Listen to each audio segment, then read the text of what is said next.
The St. John Leadership Network presents Glance at the Gospel with Father Nathan Cromley.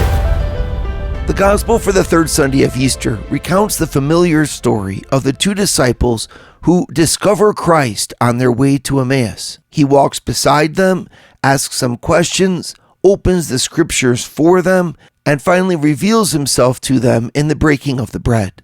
We read, "Then they said to each other, 'Were not our hearts burning within us while he spoke to us on the way and opened the scriptures to us?'" And that single line summarizes the theme of the entire gospel. The disciples are brought repeatedly into an encounter with Christ in faith.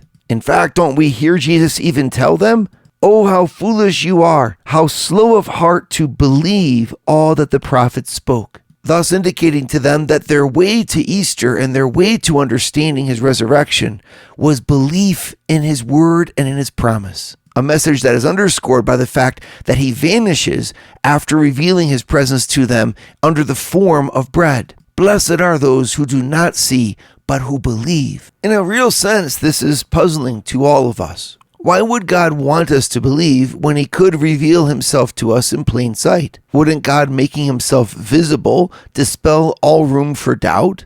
Why does God seem to hide sometimes? There are, of course, many answers to this question, but one of the most profound comes from St. Thomas Aquinas. He says that God asks us to live in faith so that we approach him by love. That is to say that God wants something more from us than just knowing that he exists. God wants us to know him like a child knows his father. He wants us to trust him. He wants us to believe, because the one who believes in him will follow him.